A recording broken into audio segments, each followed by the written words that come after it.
हे नबी औलाद हुसैन रज़ियल्लाहु ताआला अन्हु, एक सरदार नबी औलाद हुसैन रज़ियल्लाहु ताआला अन्हु, जवाब চাই আপনার কাছে। প্রশ্ন করব, আপনি উত্তর দেন। ইমাম হুসেন ডাকতে বড় তোমার কথা কি সব বলতে আরম্ভ করে দিল।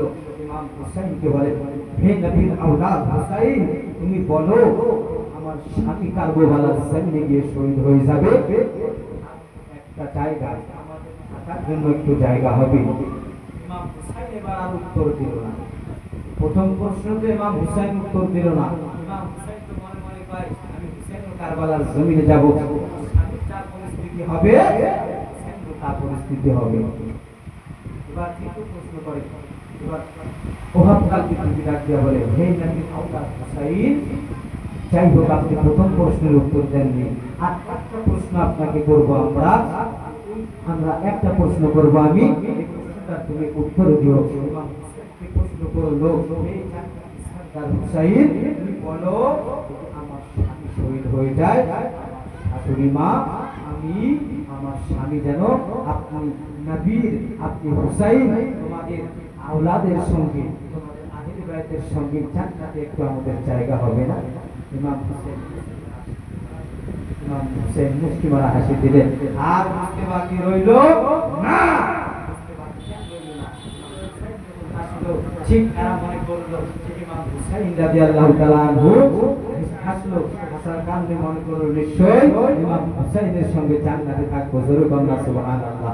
আরেকটু মহব্বতের আওয়াজে বলুন সুবহানাল্লাহ। মুঝে কো সওয়ালো मुसाफिर न समझो, मैं आया नहीं हूँ, बुलाया गया हो।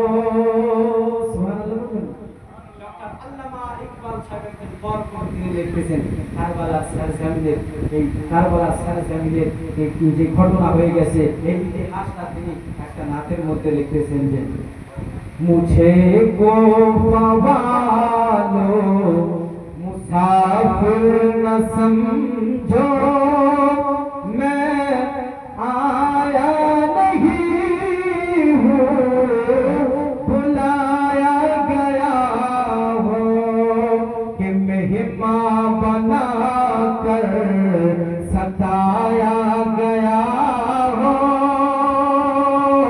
मैं रोया नहीं हूँ, रुलाया गया हो, कि मेहमान बना कर सताया गया